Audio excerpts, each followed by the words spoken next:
Hello everyone, welcome to Lead Straight. So today we are back again with a new video. And आज का जो video होगा इसमें हम लोग बात करने वाले हैं कि यार एनमेट का जो एग्जाम है क्या उसमें आपको अपेयर करना चाहिए, क्या वो एक डिसेंट ऑप्शन है। क्योंकि टाइम टू टाइम बहुत सारे स्टूडेंट्स का इसके रिलेटेड मुझे क्वेरी मिल रहा है कि यार क्योंकि सोशल मीडिया में बहुत ज़्यादा बार बार बोला जाता है कि यार एनमेट का जो एग्ज़ाम है वो आपके लिए आरओआई की टर्म्स में बहुत ज़्यादा ख़राब है। जो कॉलेज का फीस है ज़्यादा है, एवरेज पैकेजेस कम है, तो बहुत ज़्यादा कंसर्न्स होते हैं स्टूडेंट्स के कि यार क्या एक्चुअल में हमें भरना भी चाहिए या फिर वेस्ट ऑफ मनी होगा, इस कॉलेज को हम ना भरें तो ही हमारे लिए बेटर है। इसके अलावा कि यार जो हमारा जो एग्जाम है एनमेट का हमें कितनी बार अपेयर करना चाहिए, क्योंकि ऑप्शन दे देता है वो आपको कि यार आप maximum to maximum 3 times appear कर सकते हो इसके लिए। तो ये दिमाग में आता है यार एक बार अपेयर करें या 2 बार देना चाहिए या 3 बार से काम चलेगा। इसके बाद में एक क्वेरी आता है कि यार अगर देना ही है 1 बार या 2 बार या 3 बार तो कब कब दें। तो इस तरह के काफी सारे छोटे छोटे कंसर्न्स हैं, बट हैं काफी ज्यादा इंपॉर्टेंट। तो आई थॉट कि यार इसके ऊपर एक वीडियो बना के कवर अप कर देता हूं सो दैट जो भी आपके कंसर्न्स होंगे वो सारे के सारे कवर हो जाए। मैंने अभी थोड़ी देर पहले ही ये वीडियो बनाया था, ऑलरेडी शूट कर चुका था। फिर प्रॉब्लम क्या है यार, माइक में पता नहीं किस खुशी में क्यों डिस्टर्बेंसेस आ गई। आई होप अभी जो रिकॉर्ड हो रहा है उसमें कोई डिस्टर्बेंस नहीं होगा एंड इजीली हम लोग कम्युनिकेट जो है वो कर पाएंगे। तो स्टार्ट करते हैं वीडियो। इससे पहले कि हम लोग एनमेट रिलेटेड जो बातें करें, एक चीज़ आपको बता देता हूं कि डेली मैं 6 PM पे, 7 PM पे, 8 PM पे, 9 PM पे इसके रिलेटेड प्रैक्टिस करा रहा हूं, जो कि एनमेट के लिए और आपके जो नॉन कैट एग्जाम्स है सबके लिए इंपॉर्टेंट है। 6 PM में हम लोग डेली वीए प्रैक्टिस कर रहे हैं, जो कि एनमेट के लिए, स्नैप के लिए, आईएफटी के लिए काफ़ी ज़्यादा इंपॉर्टेंट रोल प्ले करेगी। 7 PM पे हम लोग नॉन कैट जो एग्जाम्स हैं उनके लिए क्वांट का प्रैक्टिस कर रहे हैं। देन 8 PM पे क्रिटिकल रीजनिंग का प्रैक्टिस कर रहे हैं, जो कि बहुत ज़्यादा इंपॉर्टेंट रोल प्ले करेगा एनमेट के लिए, जैट के लिए और कैट में भी शायद इससे यार आपको क्रिटिकल रीजनिंग देखने को मिले। तो भैया अभी अटेम्प्ट करोगे तो मे बी एक अच्छा स्कोर सोच पाओ, सीख जाओगे तब तक। अभी नहीं करोगे क्योंकि एनमेट में तो श्योर शॉट आना ही आना है, उस टाइम पे अटेम्प्ट नहीं कर पाओगे तो यार खुद को ही कोसोगे यार, उस टाइम पे अटेम्प्ट कर लेते तो फायदे में रहते। ठीक है, तो अटेम्प्ट कर लो, अभी सीख जाओगे। ठीक है, अभी स्टार्ट करते हैं एनमेट रिलेटेड। मेरे जो क्वेश्चंस हैं मैं सारे के सारे नोट डाउन करके लाया हूं, मेजर जो क्वेश्चंस है स्टूडेंट्स को आ रहे हैं। फर्स्ट वन इज यार, should I fill NMAT form? हाँ जी, भरना चाहिए स्ट्रेट अवे। इसका रीजन क्या है कि यार अगर आपका एनमेट भी क्लियर है, मतलब नारसी मुंजी में आपका एडमिशन हो रहा है, नारसी मुंजी मुंबई की बात कर रहा हूँ, आपका आईएम भी कन्वर्ट हो चुका है, आपका आईएफटी भी कन्वर्ट हो चुका है, देन यू कैन प्लान कि यार हाँ मुझे कौन सा ज्वाइन करना है, वो आपके पास चॉइस रहेगा। बट अगर आपने पहले ही एनमेट नहीं भरा और आपके पास बाकी के कॉलेजेस से भी ऑप्शन नहीं आता है, तो भाई मेरे एक चीज समझो, ईयर वेस्ट करने से बेटर है कि एनमेट आपके पास एक डिसेंट ऑप्शन रहेगा ना। हम बात करते हैं कि यार एक चीज बहुत बार सुनने को मिलती है कि आरओआई बहुत ज्यादा पुअर है, मुंबई में बेस्ड कॉलेज है ये, तो आरओआई का एक्चुअल में बहुत ज्यादा पुअर है यार? उतना ज्यादा खराब भी नहीं है। नॉर्मल जो आईएम्स की मैं फीस की बात करूं 18 से 20 लाख की रेंज में वहां पे भी है। एसएमबीएम पुणे की मैं बात करूं, फीस वहां पे भी 18 से 20 की रेंज में है। नारसी मुंजी का जो फीस है वो 25-26 की रेंज में जाएगा, इतना फीस वो जाना ही जाना है। बट आपको एक्सपोजर जो मिलता है ब्रांड वाइज अगर मैं बात करूं, एनमेट नारसी मुंजी जो है उतना खराब नहीं है जितना पोर्ट्रे किया जाता है। तो भाई सेफ साइड रहो। अगर आपको लग रहा है कि यार हाँ मुझे अपनी एक प्लेस सेफ करनी चाहिए, तो आपको एनमेट का फॉर्म भरना चाहिए और नारसी मुंजी के लिए आपको सोचना चाहिए। इतना मत डरो कि यार पैसा चला जाएगा। हाँ समझता हूं मैं ये चीज कि आपको पेमेंट करना पड़ता है, अगर आप 1 या 2 अटेम्प्ट देना चाहते हो आपको बार बार पेमेंट करना होगा। बट एक चीज उन्होंने भी अच्छा कर दिया है कि आपको बार बार कॉलेज का फॉर्म फिलअप नहीं करना पड़ रहा। आप एक बार ही टेस्ट का फॉर्म फिल करो, देन उसके बाद एक बार आपको कॉलेज का फॉर्म फिल करना है। अगर आपको दोबारा से रीटेक लेना है कभी भी, तो आप रीटेक के लिए सिर्फ फॉर्म जो पेपर है उसके ही पैसे पे करोगे, कॉलेज के पैसे आपको दोबारा से पे नहीं करने होंगे। तो वो एक अच्छी बात हो गई है। तो आप सोच सकते हो कि भाई 1 अटेम्प्ट तो कम से कम लिया जाए, दूसरा अटेम्प्ट का अगर जरूरत पड़ता है वो लें। अगर बहुत ही ज्यादा डाई हार्ड फैन हो कि भैया मुझे नारसी मुंजी में ही जाना है, मुझे वहीं की लाइफ एंजॉय करनी है, तो ऑब्वियसली 3 अटेम्प्ट्स के लिए आप सोच सकते हो। आपका पैसा, your money is your money, none of my money. ठीक है, तो आप सोच सकते हो 3 बार के लिए भी। हर कोई स्टूडेंट्स के लिए पॉसिबल, हर कोई स्टूडेंट के लिए पॉसिबल नहीं होता कि वो 3 बार फिल करे। तो 1 या 2 बारी में कैसे काम चलाना है उसके बारे में बात करेंगे। नाउ हाउ मेनी टाइम्स, कितने टाइम एग्जाम फिल किया जाए? भाई 1 टाइम में काम चला दूं या 2 बारी दूं या 3 बारी दूं? सीधी सी बात है कि यार अगर आप एक ऑप्शन देख रहे हो एनमेट को कि यार हाँ एक ऑप्शन और है जो साथ में सिक्योर हो जाए तो अच्छी बात हो जाएगी, तो उस केस में आप सोच सकते हो कि यार हाँ एक बार आप फॉर्म फिल कर दो।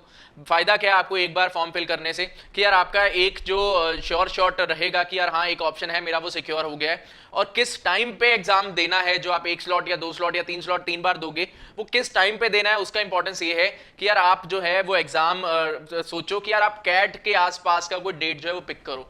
रीजन उसके पीछे का क्या है, जितना मर्जी हम लोग कह ले नॉन कैट एग्जाम्स के लिए, बट जो आपका इंटेंसिटी कैट के लिए बना होता है, आप मॉक भी कैट के लिए दे रहे हो शुरू से, जो इंटेंसिटी आपका कैट के लिए ऑलरेडी आ चुका होता है, वो बाकी एग्जाम्स के लिए होना हो नहीं हो पाता। आपका रिवीजन जो होगा वो हाईएस्ट लेवल पे होगा, पीक लेवल पकड़ चुका होगा जब आप कैट का एग्जाम दे रहे हो। उसी टाइम के आसपास अगर आप अपना एनमेट प्लान करते हो तो वही प्रिपरेशन जो आपका कैट में आपको हेल्प किया है या करेगा वो आपको एनमेट में भी हेल्प कर देगा। तो बेटर रहता है कि आप कैट के आसपास का स्लॉट पकड़ो, 1 वीक पहले मत पकड़ना। रीजन उसका भी सिंपल सा है कि यार कैट पे फुली डेडिकेटेड रहोगे तो उस टाइम पे आपका कैट से जस्ट पहले अगर एनमेट होता है, मे बी वो एक्सपीरियंस खराब जाए, मे बी अच्छा जाए, दिमाग में उसकी चीजें इफेक्ट करती हैं। तो एनमेट अपना प्लान करो कैट के बाद में। कैट का जो अगला वीक होगा या 10 दिन या 15 दिन, उनके बीच में एक विंडो, एक डे देखो जहां पे अपना एनमेट का जो पेपर है वो प्लान कर सकते हो ना।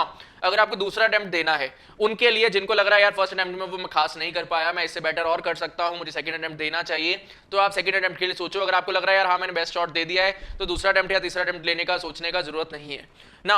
अगर मैं बात करता हूं यार अगर आप फर्स्ट अटेम्प्ट दे रहे हो और सेकंड अटेम्प्ट दे रहे हो, उसके बीच में कितने का कम से कम डिफरेंस लेके चलो। सीधी सी बात है भाई, आपने एक अटेम्प्ट पेपर दिया, आपको लग रहा है यार मैं उतना अच्छा नहीं कर पाया जितना अच्छा मैं कर सकता था, तो जो आपके वीक एरियाज थे उनके ऊपर वर्क करो। वो आपसे कम से कम 20-25 दिन लेके जाएंगे। वो 20-25 दिन अपना वर्क करो, देन उसके बाद में आप अपना अटेम्प्ट जो है वो 25-30 दिन के बाद में दो, मतलब अप्रॉक्सीमेटली 1 मंथ के बाद में दो। सीधा साधा फंडा आपको समझ में आ गया होगा, ठीक है। 1 मंथ के बाद सिंपल सी बात कि आपको थोड़ा क्लैरिटी आ जाएगा यार हाँ मॉक में मैंने ये गलतियां कर रहा था, एक्चुअल पेपर में मैंने ये गलतियां करी, अब मुझे ये गलतियों पे वर्क करना है, एंड अकॉर्डिंगली आप बेटर अटेम्प्ट दे पाओगे, ठीक है। अगर किसी को लगता है यार 2 अटेम्प्ट में भी अच्छा नहीं कर पाया, तो ऑब्वियसली भैया थर्ड अटेम्प्ट है, पैसा दो, काम चलाओ। देन इसके बाद में व्हेन शुड आई अपीयर का मैंने आंसर दे दिया। आई होप आपके क्वेरीज जो है वो रिजॉल्व हो गए होंगे। इसके रिलेटेड अगर आपको कुछ क्वेरीज है वो पूछ सकते हो। देन बात करते हैं अडेप्टिव पैटर्न के बारे में कि यार अडेप्टिव पैटर्न का क्या रोल रहेगा।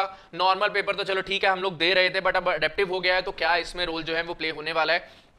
सीधी सी बात, जीमेट का पेपर अडेप्टिव रहता था, पहली बार इंट्रोड्यूस हुआ इंडियन मैनेजमेंट एंट्रेंस एग्जामिनेशंस में कि आपका अडेप्टिव पेपर बन रहा है। तो जो पहले होता था कि यार स्केलिंग का बहुत ज्यादा रोल रहता था कि यार फर्स्ट डे पे दे रहे हो कुछ स्केलिंग हो रहा है, लास्ट डे पे दे रहे हो कुछ स्केलिंग हो रहा है, पता नहीं चलता था।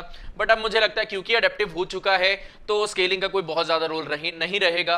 अब जब भी पेपर दो जैसा परफॉर्म करोगे उसी अकॉर्डिंग ही आपके मार्क्स आने वाले हैं। तो उस चीज को मत डरो कि यार मुझे स्टार्टिंग में देना है या मुझे एंड में देना है, वो आपके दिमाग में नहीं रहना चाहिए। और एक और चीज जो स्टूडेंट्स करते हैं कि यार स्टार्टिंग के विंडो की स्टार्टिंग में कुछ क्वेश्चन जो है वो रिपीट होते रहते हैं, टाइम टू टाइम वोकैबुलरी है वो रिपीट होता है। नॉर्मली होता है क्या, जिनको पता नहीं उनको बता देता हूँ। नॉर्मली होता क्या है कि जैसे एनमेट को पेपर बनाना है, अगर किसी पेपर में मान लो 100 क्वेश्चन है, एग्जाम्पल दे रहा हूँ 100 क्वेश्चन है, तो वो 5000 क्वेश्चन जो है वो रेडी कर लेंगे। अब उन 5000 क्वेश्चन में से कोई 100 क्वेश्चन पिक होकर आपका पेपर बनेगा, किसी और का रैंडमली 100 क्वेश्चन पिक होकर बनेगा, किसी और का 100 क्वेश्चन रैंडमली पिक होकर बनेगा। तो इवेंचुअली कुछ क्वेश्चन जो है वो रिपीट हो जाते हैं। नाउ क्वेश्चंस अगर रिपीट होते हैं तो स्टूडेंट्स क्या करते हैं, फेसबुक पे ग्रुप क्रिएट करते हैं या कहीं पे एक्सेल क्रिएट होता है, आपको वहां से क्वेश्चंस मिलते हैं, एंड इवेंचुअली जो क्वेश्चंस है वो आपको हेल्प कर देते हैं। 1 या 2 क्वेश्चंस आपको मिल जाते हैं जो कि रिपीट हो जाते हैं। बट लास्ट ईयर बहुत कम हुआ, उन्होंने अपना जो चंक ऑफ क्वेश्चंस है 5000 जो मैंने बोला वो मे बी उन्होंने बढ़ा के अपना 10,000 या 15,000 जब 20,000 कर लिया। तो क्वेश्चन जो रिपीट हो रहे थे बहुत ज्यादा कम, और जितना टाइम स्टूडेंट्स ने खराब कर दिया अपना उन क्वेश्चंस को ढूंढने में और सॉल्व करने में, उतना ही टाइम अगर वो अपनी एफर्ट्स बढ़ा लेते तो वो शायद बेटर स्कोर कर लेते। होता है ना चीटिंग के मेथड्स हम लोग ज्यादा ढूंढ रहे हैं और प्रिपरेशन अपना कम कर रहे हैं, तो यार नुकसान होना वहां पे हो सकता था और वो हुआ भी लास्ट ईयर। तो यार उतना चीजों के ऊपर ध्यान ना दो, एक क्वेश्चन से यार बहुत ज्यादा कोई डिफरेंस क्रिएट नहीं होगा जितना टाइम आप उस पर लगाने वाले हो। तो बेटर रहेगा अपना प्रिपरेशन पे फोकस रहो, ज्यादा अच्छा स्कोर कर लोगे। देन इसके बाद में एक और चीज स्टूडेंट्स के चीटिंग का दिमाग में बहुत ज्यादा घूमता है भैया, शायद आपके दिमाग में भी आ रहा हो यार टेक होम में शायद चीटिंग का कोई स्कोप बन जाए, शायद कुछ मजा आ जाए भैया, कुछ हेल्प मिल जाए और हम लोग अच्छा स्कोर कर ले एनमेट में। तो सबके दिमाग में आ रहा है कि यार मुझे टेक होम लेना चाहिए या फिर सेंटर पे जाके दूं। तो बहुत ज्यादा क्वेरीज पूछे स्टूडेंट्स ने लिटरली इसके बारे में। तो एक सिंपल सी बात भैया, जब तक कोई बंदा भी देकर नहीं आता, टेक होम वाला नहीं देता, अपना एक्सपीरियंस हमसे शेयर नहीं करता, तब तक हम इसके ऊपर बहुत ज्यादा बात नहीं कर सकते हैं। बट एक चीज यहाँ पे जरूर उन्होंने अच्छा कर दिया कि भैया अगर आप डे टाइम पे अवेलेबल नहीं हो, कहीं किसी के घर में अगर शोर है, डे टाइम में कुछ प्रॉब्लम्स है, तो टेक होम में वो मिडनाइट को अटेम्प्ट देना चाहते हैं वो मिडनाइट में अटेम्प्ट दे दे। एनमेट ने एक चीज अच्छा कर दिया है कि अगर आप रात को देना चाहते हो, हर एक का घर का अलग अलग सिस्टम होता है, तो मे बी किसी के घर में दिन में शोर होता हो तो रात में वो दे सकता है। एक अच्छा चीज उन्होंने कर दिया, ये मुझे एक डिसेंट ऑप्शन लगा। तो आपके लिए ये भी अवेलेबिलिटी रहेगा कि अगर आप सेंटर पे नहीं जा सकते हो तो आप घर पे दे दो ना। इसके बाद में एक और चीज यार, एनमेट का जो सपोर्ट टीम है वो हेल्प कर रहा है। तो अगर आपको कुछ कंसर्न्स आते हैं ऐसा यार कुछ समझ में नहीं आता, कहीं से भी आपको सोल्यूशन उसका नहीं मिलता, डायरेक्टली उनको मेल कर दो। मेल करोगे ऑफिशियली उनको रिप्लाई भी आएगा आपको, और आप श्योर शॉर्ट हो जाओगे यार हाँ अगर ये उन्होंने रिप्लाई दिया, उनकी टीम ने रिप्लाई दिया, तो आप उस पर रिलाई कर सकते हो। तो बहुत ज्यादा सोशल मीडिया पे घूमने से बेटर है आप मेल करके उनको पूछ लो, आपका क्वेरी जल्दी रिजॉल्व हो जाएगा, बहुत ज्यादा उसमें टाइम नहीं लगेगा।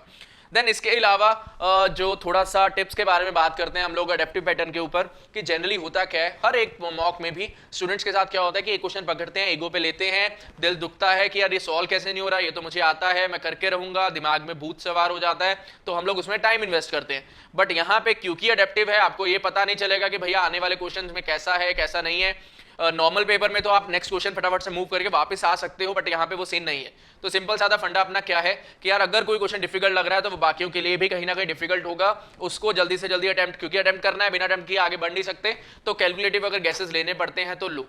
ये मत सोचना यार ये मुझे तो 100% पता ही नहीं है, ये मैं नहीं टिक करूंगा, अभी मैं देखता हूँ और 100% श्योरिटी लेके आता हूँ। टाइम का बहुत बड़ा रोल रहेगा अडेप्टिव में। अटेम्प्ट करो उसको, आपको चांसेस लेने होंगे, कई जगह पर चांसेस लोगे तो अपना अटेम्प्ट इंक्रीज कर पाओगे, और अपना टारगेट रखो कि आपको लास्ट क्वेश्चन तक पहुंचना है।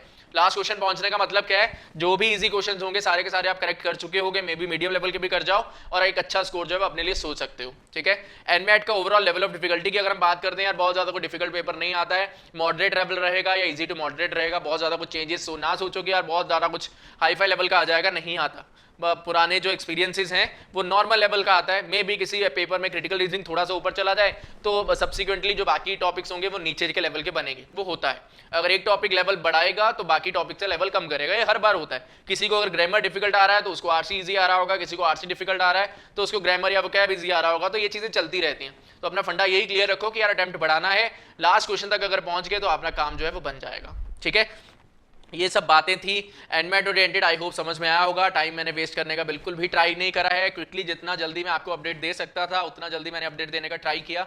इसके अलावा अगर आपको कुछ कंसर्न्स हैं, कुछ भी पूछना चाहते हो तो कमेंट सेक्शन में मुझे बताओ। फेसबुक ग्रुप पे पहुंच जाया करो डेली 6, 7, 8, 9, ये टाइम बांध लो, ये आपके लिए हेल्पफुल रहने वाला है, काफी कुछ सीखोगे और प्रैक्टिस करते जाओ, इंप्रूवमेंट आपका होता जाएगा। मेरी साइड से इतना ही, जो भी इंपॉर्टेंट बातें थी मैंने सारी की सारी कवर अप कर दी। एक और कंसर्न स्टूडेंट्स के दिमाग में आ रहा है कि यार clocks topics, calendars topic and the third topic input output, इन तीनों में प्रॉब्लम फेस कर रहे हैं। फोर्थ एक और ऐड कर देता हूं, ब्लड रिलेशंस। ये 4 टॉपिक में स्टूडेंट प्रॉब्लम फेस कर रहे हैं और ये टॉपिक्स आएंगे एनमैट में।